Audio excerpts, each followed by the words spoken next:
Hey everyone, welcome back to my channel the Bodhisattva stories. और आज की स्टोरी में आप देखेंगे कैसे बोधिसत्व ने राजकुल में अपने भाइयों की जान बचाई एक जल यक्ष के क्वेश्चन के आंसर देकर। और इस समय हमारे बोधिसत्व का जन्म एक राजकुल में हुआ था। तो स्टोरी में जाने से पहले आप मेरे चैनल द बोधिसत्व स्टोरीज को सब्सक्राइब कीजिए और बेल आइकन दबाना ना भूलें। तो चलिए शुरू करते हैं आज की स्टोरी।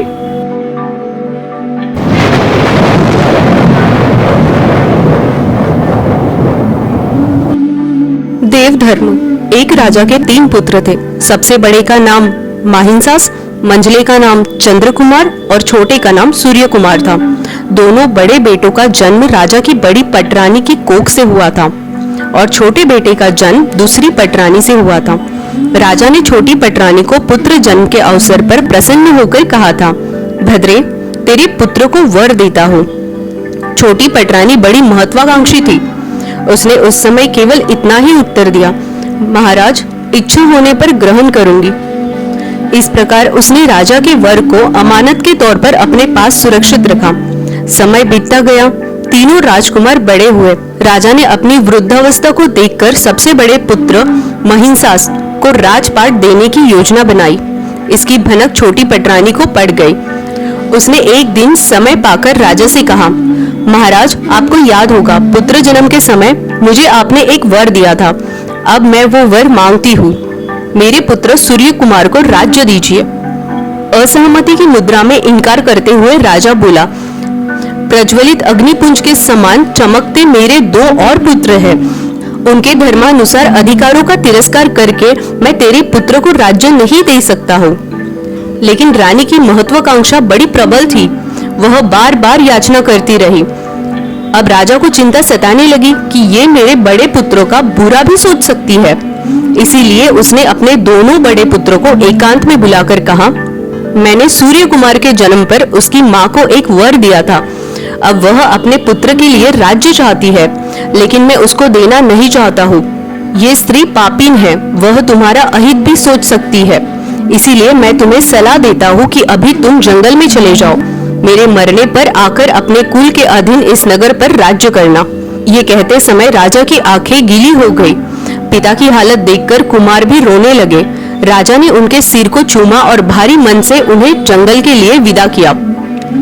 जब कुमार राजा को प्रणाम करके राजमहल से निकल रहे थे, तब सूर्य कुमार को भी सब बातें मालूम हो गई। मैं भी भाइयों के साथ जाऊंगा, यह सोचकर वो भी उनके साथ निकल पड़ा।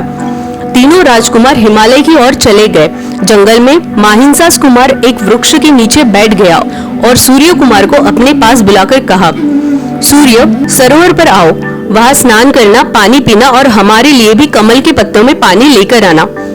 उस सरोवर का निर्माण देवराज कुबेर ने एक जल यक्ष के लिए किया था। कुबेर ने उस यक्ष को कह रखा था कि देव धर्म जानने वाले को छोड़ दे। अन्य जो भी इस सरोवर के पानी के लिए आए वे सब तेरे आहार होंगे। जो सरोवर में पानी के लिए नहीं आए उन्हें तू नहीं खाएगा। उस दिन से जो भी उस सरोवर में पानी पीने के लिए आता, जल यक्ष उसे देव धर्म पूछता। जो नहीं बता पाता उसे वह मारकर अपना आहार बना लेता। सूर्य कुमार जैसे ही उस सरोवर में उतरा, यक्ष ने उसे पकड़कर पूछा, तुझे देव धर्म मालूम है? हाँ मालूम है, चंद्र और सूर्य देव धर्म है। जल यक्ष उसके उत्तर से संतुष्ट नहीं हुआ। तू देव धर्म को नहीं जानता। ऐसा कहते हुए उसने उसे पकड़ा और अपने निवास स्थल पर लेकर जाकर बंद कर दिया। जब बहुत देर हो गई, सूर्य कुमार वापस नहीं आया तो माहिंसास ने चंद्र कुमार को वहां भेजा। यक्ष ने उसे भी पकड़कर पूछा, तुझे देव धर्म मालूम है? हाँ जानता हूँ, चारों दिशाएं देव धर्म है। तू भी देव धर्म नहीं जानता। ऐसा कहकर यक्ष ने उसे भी पकड़कर अपने पास वहीं रखा। जब चंद्र कुमार भी वापस नहीं लौटा तो माहिंसास कुमार को चिंता सताने लगी। जरूर कोई संकट होगा, ऐसा विचार कर वो सरोवर की ओर चल पड़ा। माहिंसास कुमार केवल आयु में ही बड़ा नहीं था, प्रज्ञावान भी था। उसने देखा कि दोनों भाइयों के सरोवर में उतरने के पद चिन्ह है, सरोवर से बाहर निकलने के नहीं। यह सरोवर किसी जल यक्ष के अधिकार में लगता है। यह सोचकर वो सावधान हो गया। उसने सरोवर के तट पर पहुंचते ही अपनी तलवार निकाली और धनुष पर बाण साध कर खड़ा हो गया। जैसे ही यक्ष जल से बाहर निकला, उसने पूछा, क्या तूने मेरे भाइयों को पकड़ा है? हाँ, मैंने पकड़ रखा है। किस कारण से? इस सरोवर में उतरने वाले को पकड़ने का मुझे अधिकार है। क्या सब पर अधिकार है? जो देव धर्म जानते हैं उन्हें छोड़कर सब पर अधिकार है। क्या तू देव धर्म जानता है? यदि तू पूछना चाहता है तो मैं तुझे देव धर्म बताऊंगा। तो बताओ, मैं देव धर्म सुनूंगा। मैं बताने को तैयार हूँ, लेकिन मेरा शरीर साफ नहीं है। जलयक्ष ने देखा कि यह कोई साधारण मनुष्य नहीं है, इसके मुखमंडल पर तेज है, यह बोधिसत्व स्वरूप में है। उसने कुमार को नहलाया, भोजन कराया, पानी पिलाया, फूल धारण कराए, सुगंधियों का लेप लगाया, फिर अलंकृत किया और मंडप के बीच में एक ऊंचे आसन पर उसे बिठाया। कुमार ने जल यक्ष को अपने पैरों के पास बिठाकर देव धर्मों का उपदेश किया। इसके बाद कुमार ने देव धर्मों की अच्छी तरह व्याख्या की। जल यक्ष देव धर्मों को सुनकर बहुत प्रसन्न हुआ। उसने बड़े विनीत स्वर में कहा, पंडित, मैं तुम पर प्रसन्न हूँ। तुम्हारे एक भाई को तुम्हें लौटा देता हूँ, एक को अपना आहार बनाऊंगा। बोलो, किस भाई को लौटाओ? छोटे भाई को लाओ। यह सुनकर जल यक्ष को ठीक नहीं लगा। उसने पूछा, पंडित, तू देव धर्मों को केवल जानता ही है, उसके अनुसार आचरण नहीं करता। यह बात तुमने कैसे कही? क्योंकि तू बड़े भाई को छोड़ उसके छोटे भाई को मांग कर बड़े भाई का गौरव नहीं रखता।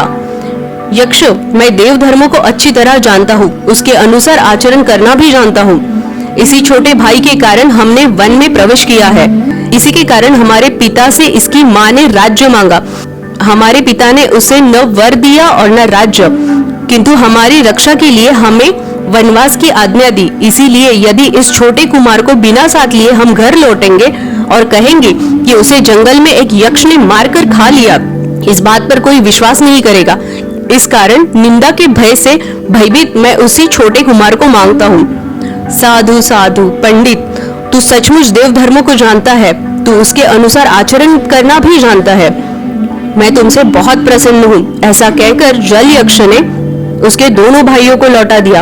एक दिन माहिंसास कुमार ने नक्षत्रों का योग देखा और वह जानकर कि उसके पिता की मृत्यु हो गई है, वे अपने नगर लौटे और पिता का राज्य संभाला। चंद्र कुमार को उपराजा और सूर्य कुमार को सेनापति बनाकर माहिंसास कुमार धर्मानुसार राज्य करने लगा। तो moral of the story is, देखा आपने कैसे बोधिसत्व ने वो जल यक्ष के क्वेश्चन को आंसर किया और अपने भाइयों की जान बचाई। कभी कभी ऐसा होता है ना, इतने प्रॉब्लम्स आते हैं और हमें नहीं समझ में आता हम उसमें से कैसे बाहर आए, पर हम भी बोधिसत्व के जैसे कर सकते हैं, है ना? अगर आपको ये वीडियो पसंद आया हो तो आप मेरे चैनल द बोधिसत्व स्टोरीज को सब्सक्राइब कीजिए और बेल आइकन दबाना ना भूलें। तो आज के लिए बस इतना ही, मिलते हैं नेक्स्ट वीडियो में। तब तक के लिए बाय बाय।